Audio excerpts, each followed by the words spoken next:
Cone కోయడం అయిపోయింది, చేయడం కూడా అయిపోతుంది. ఇంకా చికెన్ కూడా రెడీ అయిపోతుంది. చికెన్ ఫుల్ గా తినొచ్చు అనుకుంటే ఒకసారి మా జున్ను మాత్రం చూడండి ఏం చేసిందో.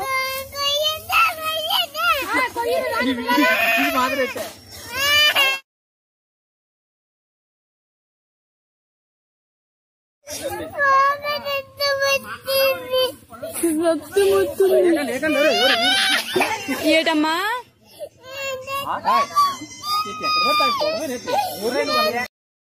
అల్లరి పిల్ల అనుకున్నాం గానీ ఇంత మానవత ఉన్న పిల్లని అస్సలు అనుకోలేదు. ఒకటే ఏడుపు, కోను కొయ్యొద్దు రక్తం వచ్చేస్తుందని. కంట్రోల్ చేయలేకపోయాం. కొయ్యొద్దు అన్నదా, కానీ చికెన్ కావాలని చెప్పి డాడీ దగ్గర మమ్మీ దగ్గర కూర్చొని మరి తిన్నది.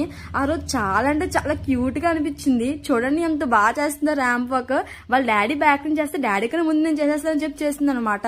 అస్సలు ఎక్స్పెక్ట్ చేయలేదు జున్ను నుంచి ఇవన్నీ. ఆ రోజు అలా జున్నుతో చాలా బాగా వచ్చింది మాకు. సో మళ్ళీ కలుద్దాం, బాయ్.